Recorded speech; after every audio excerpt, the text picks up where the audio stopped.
كتب على الذين من قبلكم لعلكم تتقون وقال النبي صلی اللہ علیہ وسلم انما الاعمال بالخواتیم۔ محترم سامعین، نوجوان اور بزرگوں، ساتھیوں اور خواتین اسلام، حاضرین، آج بے انتہا خوشی کی بات ہے، یہ ہمارے لیے عید ہے اور خوشی ہے کہ اللہ رب العالمین نے ہم تمام کو اکٹھا کیا، اس جگہ پر ہم تمام کو ساتھ میں جمع کیا۔ حاضرین، یہ دن، آج کا دن ہمارے لیے خوشی کا دن ہے، اور اللہ رب العالمین کا سب سے بڑا احسان یہ ہے کہ اللہ رب العالمین نے ہمیں رمضان مبارک کا مہینہ پورا نصیب فرمایا۔ اب اللہ سے ہم دعا کریں کہ اللہ تعالیٰ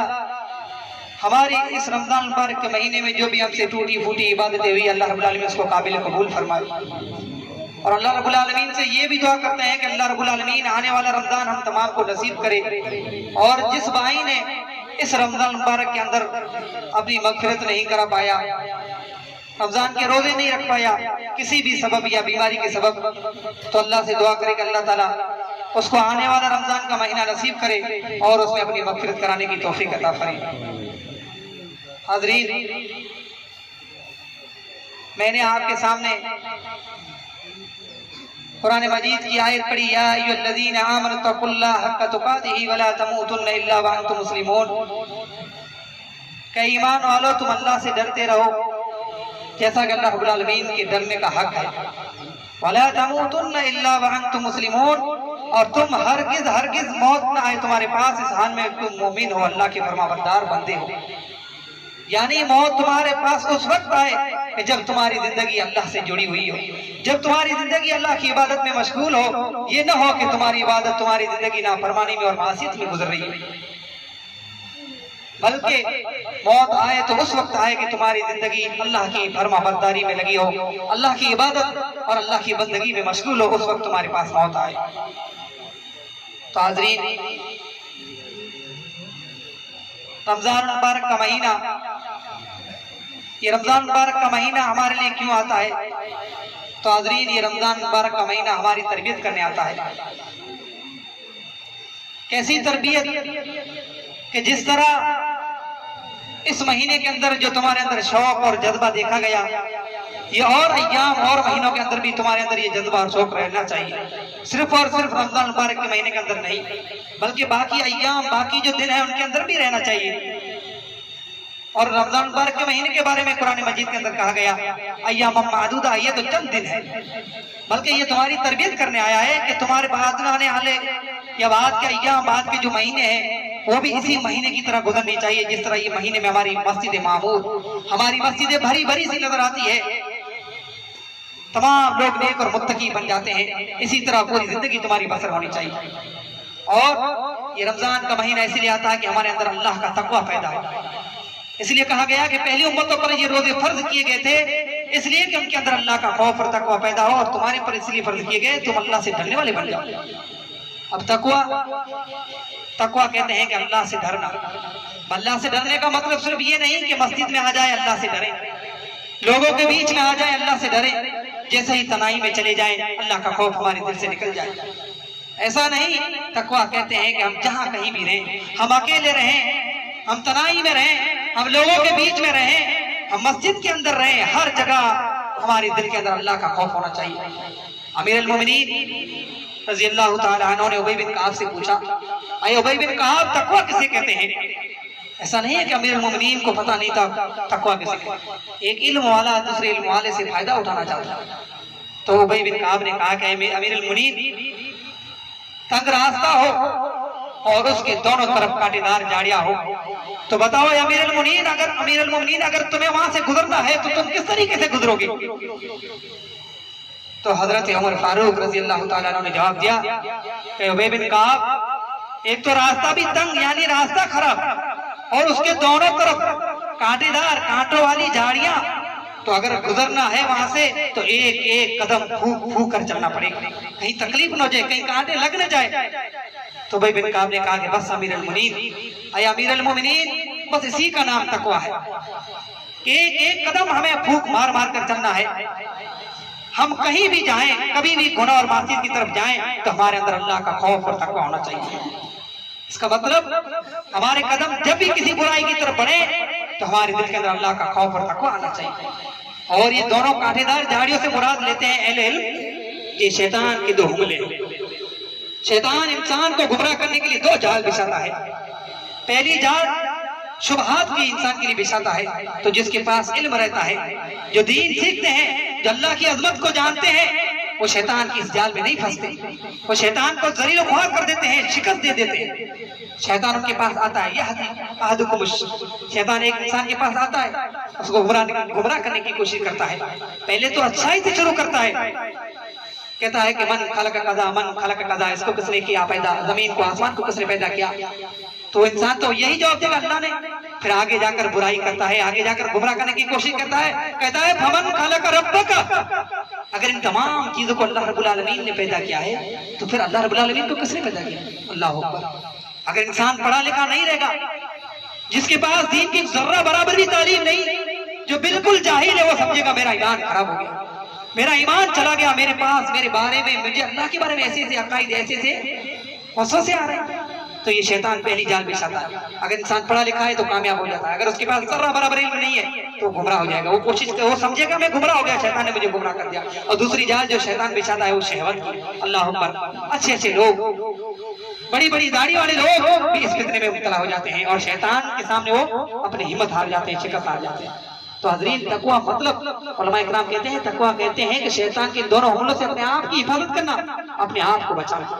تو حضرین یہ رمضان کا مہینہ اس لیے آیا کہ ہماری تربیت کرے کہ تقویٰ ہمارے اندر پیدا ہو جائے، اللہ کا خوف. یہ اللہ کا خوف جس طرح رمضان کے روزے ہم رکھتے ہیں تو ہم کھاتے پیتے نہیں، حالانکہ ہمارے لیے حلال چیزیں رہتی ہیں، مگر ہم نہیں کھاتے. کیوں؟ کہتے کہ ہمیں اللہ دیکھ رہا ہے. اگر کھانا چاہیں تو کھا سکتے ہیں مگر نہیں کھاتے، مطلب کیا؟ اللہ رب العالمین دیکھ رہا ہے. تو یہ روزہ اس لیے آتا ہے کہ ہماری تربیت کرے کہ ہمارے اندر اللہ کا خوف پیدا ہو. ہم گناہ کرنے جائیں تو ہم ڈر جائیں کہ اللہ ہمیں دیکھ رہا ہے. صرف روزے کی حالت میں نہیں، باقی ایام میں بھی ہم ڈریں کہ اللہ ہمیں دیکھ رہا ہے. تو حضرین پہلی یہ تربیت رمضان مبارک کا مہینہ آتا ہے کہ ہمارے اندر اللہ کا تقویٰ اور اللہ کا خوف ہمارے دلوں کے اندر پیدا ہو جائے. حضرین اس کے بعد دوسری بات جو آپ کے سامنے کہنی ہے وہ ہے انما الاعمال بالخواتیم، کہ ہمارے اعمال کا جو دار و مدار ہے وہ اختتام پر ہوتا ہے. جب رمضان کا مہینہ شروع ہوا تو ہم نے دیکھا کتنے لوگ ہیں جن کے اندر بڑا شوق اور جذبہ تھا، مسجد کے اندر آ رہے ہیں، لیکن جیسے درمیان یعنی بیچ میں جاتے جاتے وہ مسجد سے غائب ہو گئے. اور کتنے ایسے خوش نصیب ہیں جو بیچ میں، درمیان میں اور آخر تک، یعنی اپنے اعمال کو اختتام پر پہنچانا جائے. ضروری ہے اعمال کو ہم اختتام تک لے کے جائیں، ہمارا اختتام اچھا ہو. تو انہوں نے کوشش کی اور اپنا اختتام پورا کیا. اور اگر جس نے شروعات میں شوق دکھایا، جذبہ دکھایا، مگر پھر غائب ہو گیا، تو اس کو جو بھی نیک اعمال جو اس نے شروع میں نیکیاں کی تھی مگر جب اس نے اختتام اچھا نہیں کیا تو اس نے نیکیاں کی تھی وہ بھی چلی گئی. تو ضروری یہ ہے کہ ہم نیکیوں کا اختتام اچھا کریں. کوئی نیکی کرنی ہے تو اس کا اختتام اچھا کریں. تو حضرین یہ رمضان مبارک کا مہینہ اس لیے آیا کہ ہم اس کا محنت مشقت کر کے اس کا اختتام اچھا کریں تاکہ اللہ رب العالمین ہمیں اس کا پورا بدلہ عطا کرے. حضرین تیسری بات جو رکھنی ہے وہ ہے کہ جس طرح ہمیں رمضان مبارک کے مہینے کی اختتام کی فکر رہتی ہے کہ رمضان کے پورے روزے رکھنے ہیں، قیام سیام سب کرنا ہے، اسی طرح ہمیں اپنی آخرت کی، اپنے اختتام کی فکر کرنی چاہیے، اپنی زندگی کے خاتمے کی بھی فکر کرنی چاہیے کہ ہماری زندگی کا خاتمہ بالخیر ہو، ہماری زندگی کا خاتمہ اچھا ہو، کہ جب اللہ تعالیٰ اپنی ملاقات کے لیے ہمیں بلائے تو ہماری زندگی نیکیوں کے اندر گزر رہی ہے. جب اللہ تعالیٰ کا فرشتہ ہماری روح قبض کرنے آئے تو ہماری زندگی عبادت کے اندر بسر ہو رہی ہے، یہ نہ ہو کہ گناہوں کے اندر بسر ہو رہی ہے. یہ اختتام ہے، ہمارا اختتام نیکیوں کی حالت ہونا چاہیے، ہمارا اختتام اچھا ہونا چاہیے. اور جب ہمارا اختتام ہو تو ہمارے پاس نیکیاں زیادہ ہو، ہمارے پاس گناہ کم ہو. اور جب ہمارا اختتام ہو تو ہمارا جو نیکیاں ہماری اللہ کی طرف، اللہ کی جانب بہت اور قیمتی نیکیاں ہوں تو ہمارا اختتام اچھا ہونا چاہیے. رمضان کا اختتام اچھا ہونا چاہیے اور اس کے بعد ہمیں اپنی زندگی کے اختتام کی بھی فکر کرنی چاہیے. حضرین آئیے قرآن اور حدیث سے جانتے چلے اختتام کے بارے میں۔ حضرت ابراہیم علیہ السلام نے اپنی اولاد کو نصیحت کرتے ہوئے کہا یا بنی ان اللہ اصطفیٰ لکم الدین ولا تموتن الا وانتم مسلمون، کہ اے میرے بیٹو اللہ رب العالمین نے تمہارے لیے یہ دین چن لیا، دین اسلام، اب تمہاری ذمہ داری ہے ولا تموتن، تمہارے پاس ہرگز موت نہ آئے مگر اس حال میں وانتم مسلمون، تم اللہ کی فرما برداری کرنے والے رہو۔ یعنی موت اس وقت آئے کہ جب تم اللہ کی عبادت میں مشغول رہو، اس وقت موت نہ آئے جب تم نافرمانی میں گناہوں کے اندر معصیت کے اندر ڈوب چکے ہو، اور جب تمہارے پاس موت آئے تو تمہارا اختتام برا ہو جائے، تمہارا خاتمہ بیکار ہو جائے، تو تمہارے پاس جب موت آئے تو تمہارا اختتام اچھا ہو۔ حضرین اسی طرح اللہ رب العالمین نے، جو لوگ کہتے ہیں انت بلا تو سب بلا، لوگ کہتے ہیں انت بلا تو سب بلا، تو ہماری زندگی کا اگر اختتام اچھا تو پھر سب اچھا، اگر اختتام بیکار تو ہر چیز کا۔ حضرین اسی طرح اللہ رب العالمین نے سورہ آل عمران کے اندر مومنین کی صفات کا تذکرہ کرتے ہوئے فرمایا، ان کی ایک صفت ذکر فرمائی اولو الالباب، یہ مومنین بڑے عقل مند ہوتے ہیں، ایمان والے بڑے عقل مند ہوتے ہیں، یہ اپنے خاتمے کی تیاری کرتے ہیں، اپنی زندگی کے اختتام کی تیاری کرتے ہیں۔ آگے ارشاد فرمایا کہ ان فی خلق السماوات والارض واختلاف اللیل والنہار لآیات لأولی الالباب وتوفنا مع الابرار، اور یہ دعائیں کرتے ہیں کہ وتوفنا، اے اللہ جب تو ہمیں موت دے مع الابرار، تو ہمیں نیک لوگوں کی حالت میں موت دے، یعنی ہماری زندگی نیکیوں کے اندر رہے تب ہمارے پاس موت کا فرشتہ آئے تاکہ ہمارا اختتام اچھا ہو جائے، ہمارا اختتام بالخیر ہو جائے۔ تو یہ مومنین کی عقل مندی اور یہ مومنین کی صفت کا اللہ رب العالمین نے تذکرہ کیا کہ وہ دعائیں کرتے ہیں کہ ہمارا اختتام اچھا ہو۔ وتوفنا مع الابرار، اللہ تعالیٰ ہمیں نیک لوگوں میں سے اٹھائے، اللہ تعالیٰ حشر کے میدان بھی ہمیں نیک لوگوں میں اٹھائے۔ حضرین اسی طرح قرآن مجید کے اندر ذکر کیا گیا کہ جب فرعون نے موسیٰ اور اس کے جادوگروں کو بلایا اور موسیٰ علیہ السلام سے مقابلہ رکھا کہ موسیٰ کا اور ان کا جادوگروں کا مقابلہ کیا جائے، تو جب فرعون کے جو جادوگر اور موسیٰ کے جادو سے جب ان کا مقابلہ کیا گیا تو وہ لوگ ہار گئے اور انہوں نے قبول کر لیا کہ یقیناً یہ کوئی جادو وادو نہیں ہے، یہ تو اللہ کی طرف سے کھلا پیغام لے کر آیا ہے۔ وہ دنیا کے مطلب سے آئے تھے مگر جب موسیٰ کو دیکھا تو انہوں نے کہا کہ یقیناً یہ پیغمبر ہے، سچا نبی ہے، یہ کوئی جادو نہیں ہے۔ اور وہ جو جادوگر تھے وہ موسیٰ پر ایمان لے آئے، تمام جادوگر موسیٰ علیہ السلام پر ایمان لے آئے۔ تب فرعون نے دیکھا کام تو بگڑ رہا ہے، یہ جو میں نے کام لگایا تھا کام تو بگڑتا جا رہا ہے۔ تو فرعون نے آواز دی کہ اے جادوگرو، تم موسیٰ کے رب کو، جس موسیٰ کے رب کو تم نے قبول کیا ہے اس سے انکار کر دو، میری طرف واپس کر لوٹ آ جاؤ، نہیں تو میں تمہیں ایسی ایسی سزائیں دوں گا جس کا تم گمان نہیں کر سکتے۔ میں تمہیں سولی پر تو چڑھاؤں گا لیکن سخت تکلیفیں دے کر اس کے بعد تمہیں سولی پر چڑھاؤں گا۔ تو پھر اللہ رب العالمین نے یہ فرعون کے جادوگروں کا ذکر بھی قرآن مجید کے اندر ان کا تذکرہ کیا کہ انہوں نے اللہ رب العالمین سے دعا کی کہ اللہ رب العالمین اب یہ فرعون اپنے ظلم سے نہیں روکنے والا اور ہم اپنے ایمان اپنی توحید سے نہیں رکنے والے، اے اللہ تو ہماری مدد فرما۔ اور انہوں نے کیا دعا کی اللہ رب العالمین سے، ربنا افرغ علینا صبرا وتوفنا مسلمین، اے اللہ ہمیں اب صبر عطا کر۔ یہ دیکھیے یہاں یہ دعا کر رہے ہیں کہ ہمارا خاتمہ اچھا ہو جائے۔ انہوں نے کہا کہ اللہ ہمیں صبر عطا فرما، جب یہ فرعون ہمارے اوپر ظلم کرے تو ہمیں صبر عطا فرما، ہمیں اتنی طاقت دے کہ ہم اس کے ظلم کو برداشت کر لیں۔ وتوفنا من المسلمین، اے اللہ اور ہمیں تو موت دے تو ایمان کی حالت میں، نیک اور فرما برداری کی حالت میں۔ یعنی انہوں نے کیا دعا کی کہ فرعون اگر ظلم کرے تو کرے مگر اللہ ہمیں ایسا نہ ہو جائے کہ ہم پھر فرعون پر ایمان لے آئیں اور ہمارا خاتمہ بیکار ہو جائے، ہمارا اختتام بیکار ہو جائے۔ تو انہوں نے دعا کی کہ اللہ ہمیں صبر عطا فرما فرعون کے ظلم پر اور ہمارا اختتام نیک لوگوں میں سے کر دے، ہمارا اختتام نیک لوگوں میں سے کر دے۔ حضرین اسی طرح یوسف علیہ السلام کی بھی دعا نقل کی کہ یوسف علیہ السلام نے اللہ سے دعا کی توفنی مسلما، اے اللہ مجھے وفات فرما برداری میں دے، وَأَلْحِقْنِي بِالصَّالِحِينَ، اے اللہ مجھے نیک لوگوں میں سے ملا دے،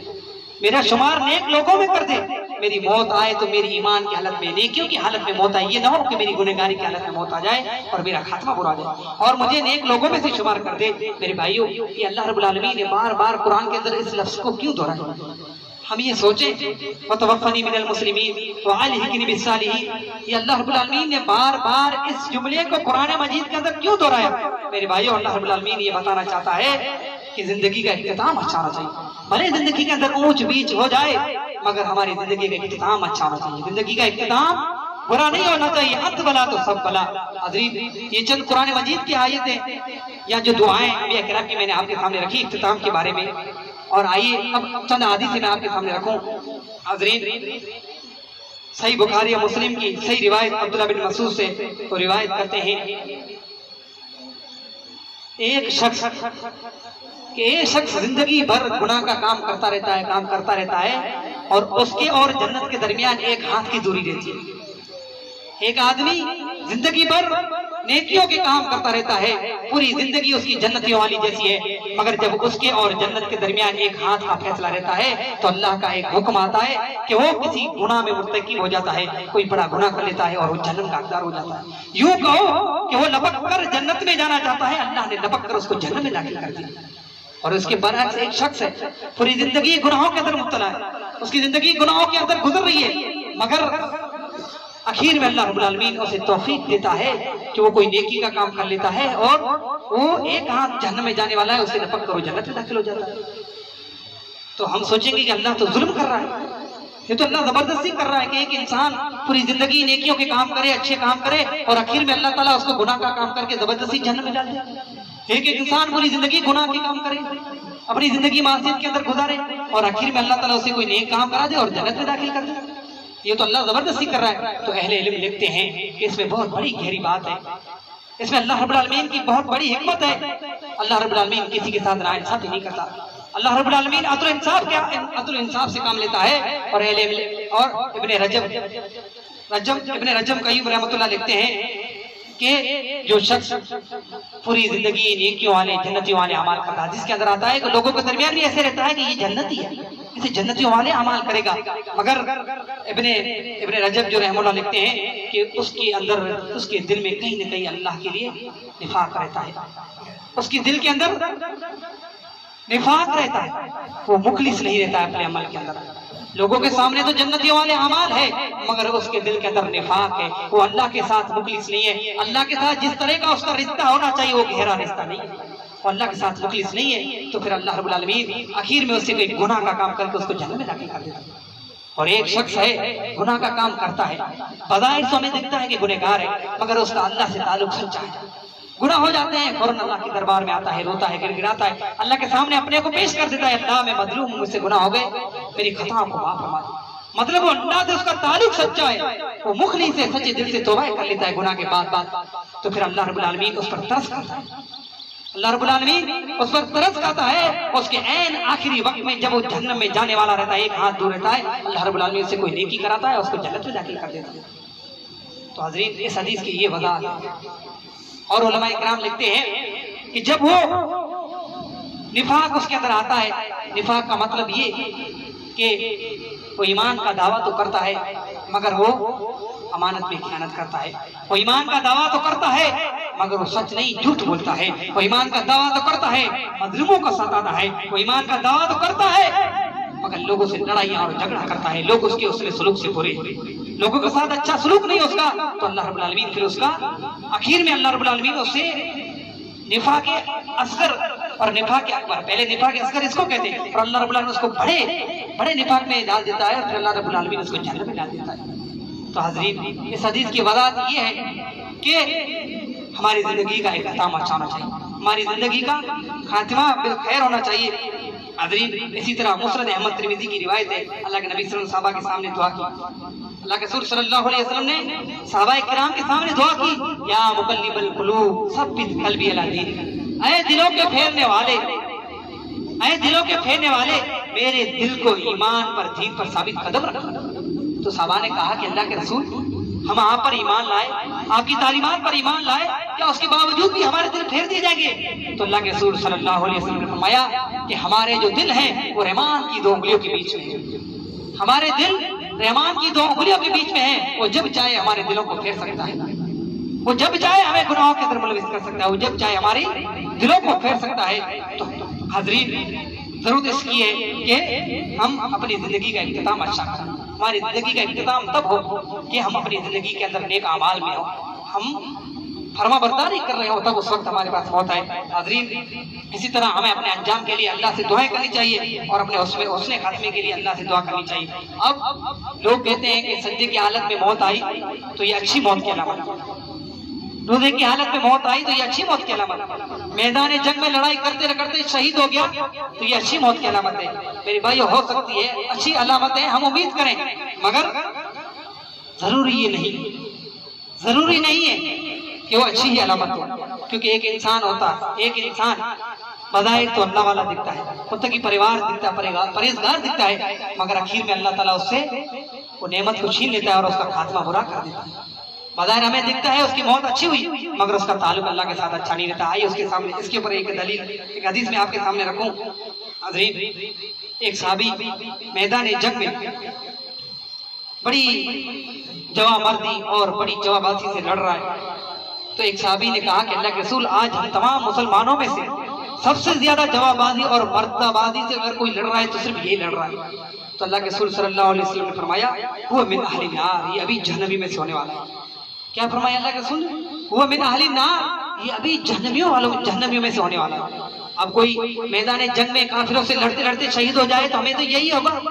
جنت میں جائے گا، وہ شہید ہو گیا اللہ کی راہ میں لڑتے لڑتے، مگر اللہ کے رسول نے اس صحابی سے کہا کہ ابھی لڑتے لڑتے شہید ہوگا اور ہوا من اہل النار، یہ جہنم میں سے ہو جائے گا۔ تو صحابی کہتے ہیں مجھے بڑا تعجب ہوا کہ ایک شخص اللہ کی راہ میں لڑتے لڑتے شہید ہو جائے پھر بھی اس کا خاتمہ برا ہو جائے، وہ جہنمی والے کام کر لے۔ وہ صحابی کہتے ہیں میں نے اس شخص کا پیچھا کیا جو بڑی جوان بازی سے مسلمانوں میں لڑائی کر رہا تھا، تو جب میں اس کا پیچھا کر رہا ہوں کیا دیکھتا ہوں کہ جب لڑتے لڑتے اس کو زیادہ زخم لگے، جب زخم زیادہ ہو گئے تو وہ بیٹھ گیا، اور جب اگر ہمیں کوئی تکلیف ہو، زیادہ پریشانی ہو تو ہم پریشان ہو جاتے ہیں کہ مر جائے یہی اچھا ہے، تو وہ اپنے زخموں کو سہ نہ سکا، اس نے اپنی تلوار کا آدھا ٹکڑا کیا اور تلوار زمین پر رکھی اور اپنے آپ کو اوپر سے گرا دیا اور شہید ہو گیا، اپنے آپ کو یعنی خودکشی کر لی اس نے۔ تو صحابی دوڑ کر اللہ کے رسول کے پاس آئے، اللہ کے رسول میں آپ پر ایمان لاتا ہوں، آپ نے جو بات کہی وہ سچ ہے۔ اب یہاں ہمیں کیا ثبوت ملتا ہے؟ بظاہر تو ہمیں دکھ رہا ہے کہ اس کی موت میدان جنگ میں لڑتے لڑتے شہید ہوا، یہ جنتی ہے، مگر اگر صحابی نہ دیکھتے تو پتہ نہ چلتا، مگر صحابی نے دیکھا تو کیا پتہ چلا کہ ظاہر ہے امید کرتے کہ علامتیں ہو یہ اچھے خاتمے کی، اچھی موت کی، مگر ضروری بھی نہیں، کیونکہ اللہ تعالیٰ نے اسے عین آخری وقت میں جب جنت میں جانے والا تھا اللہ نے یہ نعمت چھین لی اور اس کا خاتمہ برا کر دیا، خودکشی کر لی، جہنمی ہو گیا۔ تو میرے بھائیوں، آگے اللہ کے رسول صلی اللہ علیہ وسلم نے فرمایا کہ وَلَا تَمُوتُنَّ إِلَّا وَأَنْتُمْ مُسْلِمُونَ، کہ تمہارے پاس موت نہ آئے مگر اس حال میں کہ تم اللہ کے فرما بردار بندے بن جاؤ۔ اور اللہ کے رسول نے فرمایا کہ موت اس وقت آئے کہ اللہ یا ایتھا النفس المطمئنہ ارجعی الی ربک راضیۃ مرضیہ فادخلی فی عبادی وادخلی جنتی، اللہ جب موت آئے تو کہے کہ اے نیک نفس تو میری نعمتوں کی طرف چل، تو میری جنتوں کی طرف چل، تو میرے بندے جو نیک مومن بندے اور جو میری جنت ہے میں نے تیار کی اس کے اندر داخل ہو جائے۔ کیا کہا اللہ کے رسول نے؟ یا ایتھا النفس المطمئنہ، کہ اللہ جب ہماری روح قبض ہو جائے تو اللہ ہم سے کہے کہ نیک پاک نفس روح تو چل میری نعمتوں کی طرف، میری جنتوں کے اندر اور میری جنتوں کے اندر داخل ہو جا۔ حاضرین، اسی طرح ہم اللہ سے دعا کرتے ہیں کہ اللہ تعالیٰ ہماری موت اچھی حالت میں، سجدے کی حالت میں، نماز کی حالت میں، روزے کی حالت میں۔ تو یہ علامتیں ہیں، ہم امید کرتے ہیں کہ علامتیں ہو، یہ اچھی علامتیں، مگر ہمیں علامتیں نہیں، کیونکہ موت ہمارے ہاتھ میں نہیں ہے کہ ہماری موت ہمارے سجدے کی حالت میں آ جائے، بلکہ ہمیں اسباب ڈھونڈنے چاہیے جس سے ہمارا خاتمہ اچھا ہو جائے، ہماری زندگی کا اختتام اچھا ہو جائے، انت بلا تو سب بلا۔ تو حاضرین، اس کے 2-3 اسباب میں آپ کے سامنے رکھ کر اپنی تقریر کو ختم کروں گا۔ سب سے پہلا سبب یہ ہے کہ ہماری زندگی اللہ کی بندگی میں گزرتی رہے، ہماری زندگی اللہ کی بندگی، اللہ کی عبادت میں گزرتی رہے، 5 وقت کی نمازیں چلتی رہے، اللہ کی عبادت ہماری زندگی میں جاری رہے، اور جب بھی کبھی گناہ ہو جائے فوراً اللہ کی طرف ہم رجوع کر لیں اور اللہ سے توبہ استغفار کر لیں، یہ سبب ہے اچھی خاتمے کے لیے۔ اور دوسرا سبب، ہم اپنے آپ کو اللہ کے ساتھ مخلص رکھیں، سچا رہیں، لوگوں کو دکھانے کے لیے نہیں، بلکہ اللہ کے ساتھ ہم مخلص رہیں، اللہ کے ساتھ ہم سچے رہیں، اور ہمارا گہرا رشتہ اللہ رب العالمین سے ہونا چاہیے۔ اور ایک کہ ہم اپنے حسن خاتمے کے لیے، اپنی زندگی کے انتظام کے لیے، یعنی جب ہمارے پاس موت کا فرشتہ خبر لے کر آئے، ہماری روح قبض کرنے آئے، اس کے لیے ہم اللہ رب العالمین سے دعائیں کریں۔ یہ جو دعائیں اللہ رب العالمین نے اپنے انبیاء کرام کو سکھائی، وتوفنا مع الابرار والحقنی بالصالحین، کہ اللہ ہمیں نیک اور مومنین کی حالت میں موت عطا فرما، تو یہ ہمیں دعائیں کرنی چاہیے۔ حاضرین، یہی پیغام تھا آج میری تقریر کا، اس لیے کسی شاعر نے کہا ہے کہ جوہر انسان عدم سے آچنا ہوتا نہیں، آنکھ سے اوجل تو ہوتا ہے، فنا ہوتا نہیں۔ اگر انسان اس کے پاس موت آ جائے تو ہم کہتے ہیں انسان فنا ہو گیا، ختم ہو گیا، لیکن میرے بھائیو وہ فنا نہیں ہوتا۔ جوہر انسان عدم سے آچنا نہیں ہوتا، آنکھ سے اوجل ہوتا ہے، فنا نہیں ہوتا۔ انسان فنا نہیں ہوتا ہے، بلکہ وہ ہماری آنکھوں سے اوجل ہو جاتا ہے، بلکہ اس کی جو بہترین اور زندگی، بڑی زندگی شروع ہونے والی ہے، اس کی موت کے بعد شروع ہونے والی ہے۔ ایک دن مرنا ہے، آخر موت ہے، ایک دن مرنا ہے، آخر موت ہے، کر لے جو کرنا ہے، آخر موت ہے۔ تو حاضرین، یہی چند باتیں تھی آج کی عید الفطر کے اس ایام، اس دن میرا یہی پیغام تھا کہ ہم اپنی زندگی کے اختتام کی فکر کریں، ہم اپنی زندگی کے اختتام کی فکر کریں، اللہ سے دعائیں کریں کہ اللہ ہماری زندگی کا اختتام اچھا کرے۔ اللہ جب اپنی ملاقات کے لیے بلائے تو ہماری زندگی نیکیوں کے اندر، اللہ کی عبادت کے اندر بسر ہوتی رہی۔ حاضرین، میں اللہ رب العالمین سے دعا کرتا ہوں کہ اللہ رب العالمین ہماری زندگی کا خاتمہ بالخیر کرے۔ اللہ رب العالمین ہمیں جب بلائے تو ہماری زندگی اچھائیوں کے اندر اور عبادت کے اندر گزر ہوتی رہے، اور اللہ رب العالمین ہمیں جب تک زندہ رکھے دین اسلام پر، اور جب ہمارا خاتمہ ہو تو ایمان بالخیر پر۔ آمین و ما علینا الا البلاغ۔ السلام علیکم و رحمۃ اللہ وبرکاتہ۔